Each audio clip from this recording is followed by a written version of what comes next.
The Royal Newfoundland Constabulary was called to the Janeway Hospital the day before Canada Day. There was a report of a break-in at 7 a.m. at what should have been a secure pharmaceutical cabinet. The thief or thieves got away with an unknown amount of narcotics. Newfoundland and Labrador Health Services never disclosed this publicly.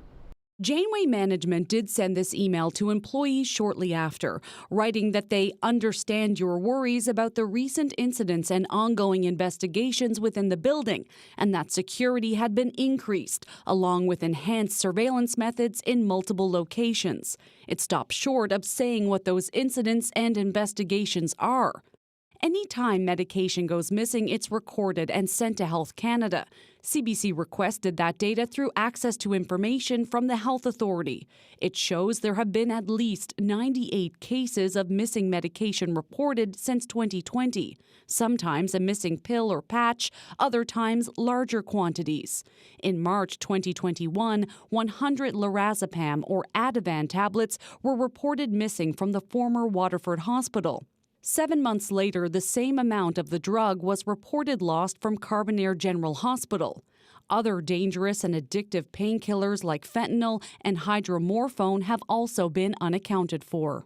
We want to ensure that hospitals don't become a source of harm for the larger opioid crisis that we have going on.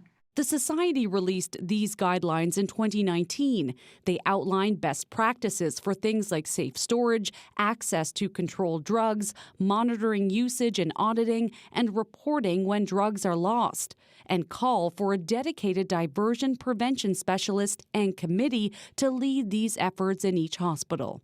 The guidelines are just that, guidelines. So they're voluntary to implement, but it's widely recognized that these represent the national standard of best practices. We asked for an interview with Health Services CEO Pat Parfrey. He declined. In an emailed statement, the Health Authority says it does not have a diversion committee, but stresses there are policies and procedures in place to prevent, identify, analyze, and learn from drug thefts.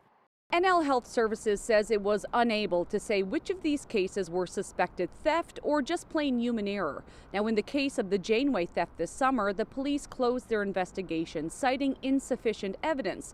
But according to our documents, there's at least one other case in this province where law enforcement got involved. But NL Health Services wouldn't give details of that either and say that they forward these cases to the police when the circumstances warrant it.